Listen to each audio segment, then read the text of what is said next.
안녕이라 그랬어 리뷰입니다. 김혜란 작가님의 얼마 전에 나온 신작이고 단편 모음집입니다. 단편집 총 7개의 단편이 실려 있고요. 초판 양장본입니다. 초판 양장본이고 예약 구매했습니다. 예약 구매 미리 예약 구매해서 초판 양장본으로 받아봤고요. 초판 양장본은 이렇게 작가님 사인도 들어있습니다. 물론 일일이 다 하신 건 아니고 뭐 대표적으로 하나 해서 사인이 있습니다. 이후에는 이제 일반본이 나오는데 가격이 똑같습니다. 일반본이랑 이 초판 양장본이랑 가격이 똑같습니다. 이런 경우를 보통 이렇게 표현하죠. 게이득. 일주일 동안 7개의 단편이니까 하루에 하나씩, 일주일 동안 하루에 단편 하나씩 보면 되겠다 생각했는데 빼먹은 날도 있고 해서 총 일주일 걸리긴 했어요. 근데 하루에 뭐 2편, 3편 본 날도 있고 하루에 한 편 본 날도 있습니다. 7배 단편이고 이 책 내면서 이제 작가님께서 김혜란 작가님께서 랜선 팬 사인회에서 말씀하셨는데 이 책 그 편집팀에서 이번 책은 장소에 관한 이야기 같다 이런 이야기를 했다고 해요. 작가님께서 뭐 특별히 염두에 두신 건 아닌 것 같았는데 그걸 한번 언급해 주셨고 또 여기저기 인터뷰에서는 작가님께서 이 책 나오기 전에 뭐 다음 작품은 이웃과 돈 이야기를 한번 해보고 싶다 이런 인터뷰를 받은 것 같아요. 이웃과 돈 이야기를 한번 해보고 싶다 그런 말씀을 하셨는데 실제로 그런 내용들이 있습니다. 그런 내용들이 있고 재밌는 점은 이제 이전 작품이 장편 소설이었는데 한 권짜리 장편 소설이었는데 이 중 하나는 거짓말인데 그 작품에는 제가 친필 사인도 받았습니다. 랜선 펜 사인회에서 친필 사인도 받았는데 한번 자랑해볼까요? 짜란! 이 중 하나는 거짓말이 바로 전 작품인데 요거는 이제 한 권짜리 장편 소설. 이때는 진짜 친필 사인 제 이름이 들어간 진짜 친필 사인을 이때는 받았습니다. 여기는 김원현이 접니다. 제가 바로 그 김원현입니다. 아무튼 진짜 친필 사인을 받았고 랜선으로 이 작품에서는 아이들이 주인공이었어요. 고등학생이었던 것 같은데? 중학생이었나?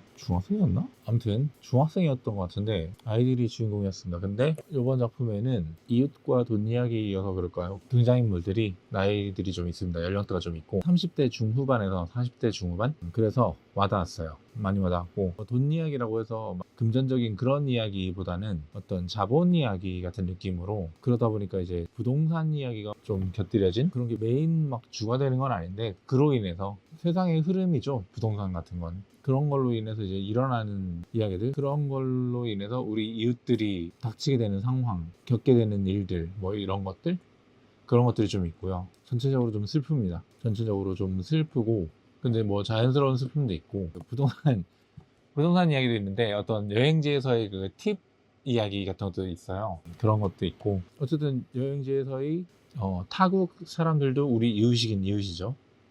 그런 것도 있는 것 같고 전체적으로 슬픕니다. 슬프고 근데 이제 또 1차원적인 그런 슬픔보다는 자연스럽고 그 커다란 절대적인 그런 아픔, 슬픔 그런 것들을 좀 이제 담담하게 겪어가는 받아들이게 되는 인생에 생기는 그런 주변 사람들 이야기를 담으셨던 것 같아요. 그래서 좀 더 와닿았던 것 같고 7개의 단편 중에서 가장 좀 와닿았던 거는 그리고 이 7개의 단편이 2019년부터 2024년까지 이렇게 잡지에 이제 실렸던 발표되었던 단편들이래요. 그러다 보니까 초중반 작품들은 좀 이제 코로나 시기 때 그런 배경이 있습니다. 그래서 새삼 맞아 이때 이랬지 싶으면서 진짜 바로 몇 년 전인데 꽤 오래전 일 같죠?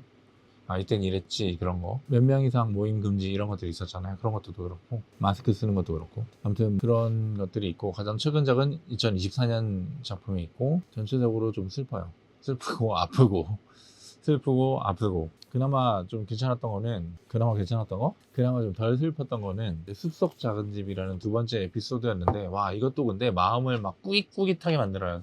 사람이 작가님이 보는데 마음을 막 진짜 이거를 좀 마지막에 진짜 좀 예전에 그 바깥은 여름이라는 책에서 노찬성과 에반이라는 단편이 있습니다. 그거 한 번 보고 절대 안 보는데 진짜 그거는 보면은 진짜 눈물 줄줄 흐릅니다. 진짜 보신 분들은 알겠지만 한 번 보고 두 번 다시 안 봅니다.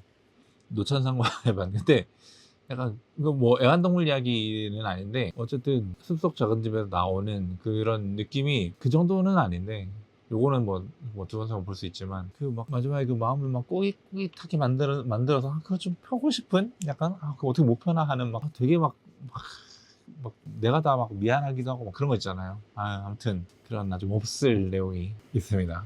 뭐 그런 게 있고 그래도 진짜 막 엄청 막 슬퍼 막 한번 죽도록 슬퍼봐라 뭐 이러지는 않는데 그래도 좀 뭐 어떤 그 뭐 약간 전체적으로 그러니까 약간 표현하자면 전체적으로 막 날씨가 굉장히 안 좋아. 막 천둥 번개가 몰아치는 건 아니에요. 근데 굉장히 별로예요. 엄청 별로예요. 엄청 커다란 별로인 날씨인데 그래도 풀 몇 포기가 자라요. 한 포기도 아니야. 몇 포기 정도는 자라. 약간 그런 느낌? 약간 가뭄이면 막 갑자기 막 와 하면서 막 그 자연재해가 일어나는 건 아니잖아요. 근데 가뭄인데 그렇진 않아. 가뭄 같은 그런 막 타들어가는 건 아닌데 먹구름이 잔뜩 껴 있어. 막 먹구름이 잔뜩 껴 있는데 그게 엄청 큰 슬픔들인 거죠. 먹구름이 그죠? 아프기도 하고 좀 뭔가 하여튼 그런데 막 비도 막 강하게 내리고 근데 막 세차게 내리진 않아요. 근데 그렇습니다. 근데 이제 뭐 그렇다고 이제 해도 주변에 사과나무 한 그루, 사과나무는 너무 커. 사과나무는 너무 크고 그래서 풀 몇 포기 정도 이렇게 좀 자라고 있는 그런 게 발견이 되는 그런 걸 좀 심어주셨다. 햇살이 살짝 좀 이거 햇살인가? 그래도 햇살이 좀 비쳤네 싶은 몹쓸 책이에요 아주 진짜 재밌습니다. 재밌죠. 재미라고 하면 재밌죠. 뭐 재밌다는 게 뭐 웃기다 뭐 이런 건 아니니까 아무튼 뭐좀 소중한 작품입니다. 왜냐면은 세상에 이거 봐 이런 일이 있었어 뭐 이런 게 아니라 누구나 이제 겪게 되고 누구나 맞닥뜨리게 되고 누구나 한 번은 겪는 그런 일들 플러스 이런 일이 또 있구나 하는 것도 있지만 뭐 아무튼 몹쓸치입니다. 그래서 작가님께서도 초반에 적어주셨습니다. 시절의 안녕과 우리 모두의 안녕을 위해 빌며 시절의 안녕과 우리 모두의 안녕을 빌며 우리 모두의 안녕을 빌며 빈다잖아요. 모두의 안녕을 기원하며 모두의 안녕을 기대하며 뭐 모두의 안녕을 기도하며 이게 아닙니다. 빌며 모두의 안녕을 빌며 간절한 거죠. 간절하게 빌고 있습니다. 끝으로 갑자기 끝나는 것 같지만 할 말은 다 한 것 같아요. 욕을 많이 한 것 같은데 뭐 이렇게 마지막 끝인 사람은 웃기긴 한데 여러분 모두 안녕하세요. 안녕하시길 바랍니다. 안녕하세요.